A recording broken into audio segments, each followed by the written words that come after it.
ಈಗ ಇಂದಿನ ಪತ್ರಿಕೆಗಳ ಇಣುಕು ನೋಟ.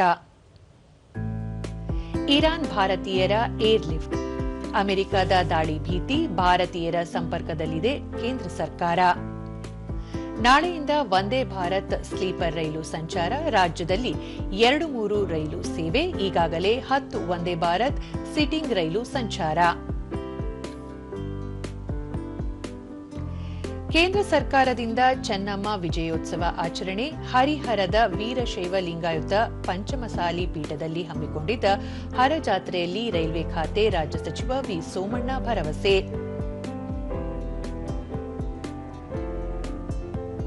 ಫೆಬ್ರವರಿ 13ರಿಂದ 3 ದಿನ ಹಂಪಿ ಉತ್ಸವ, ಸಿಎಂ ಸಿದ್ದರಾಮಯ್ಯರಿಂದ ಚಾಲನೆ, ಸ್ಥಳೀಯ ಕಲಾವಿದರಿಗೆ ಹೆಚ್ಚಿನ ಪ್ರಾಶಸ್ತ್ಯ.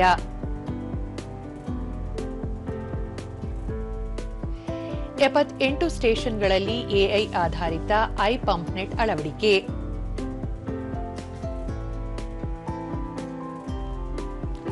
ಇವು ಇಂದಿನ ಪತ್ರಿಕೆಗಳ ಪ್ರಮುಖ ಸುದ್ದಿ. ಉಳಿದಂತೆ ಫಲಪುಷ್ಪ ಮೇಳಕ್ಕೆ ಮೊದಲ ದಿನ 32,950 ಮಂದಿ ಭೇಟಿ, 21.56 ಲಕ್ಷ ರೂಪಾಯಿ ಸಂಗ್ರಹ, ಜನವರಿ 26ರವರೆಗೆ ಫಲಪುಷ್ಪ ಪ್ರದರ್ಶನ.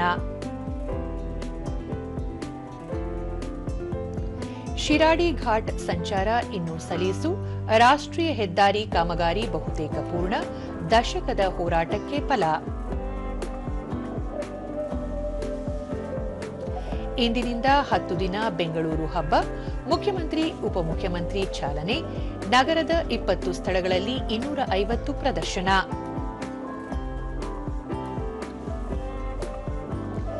ಇಂದಿನಿಂದ ತುಮಕೂರಿನಲ್ಲಿ ಕರ್ನಾಟಕ ಕ್ರೀಡಾಕೂಟ, ಮುಖ್ಯಮಂತ್ರಿ ಸಿದ್ದರಾಮಯ್ಯ ಉದ್ಘಾಟನೆ, ಜನವರಿ 22ರವರೆಗೆ ಕೂಟ, 5,000 ಕ್ರೀಡಾಪಟುಗಳು ಭಾಗಿ.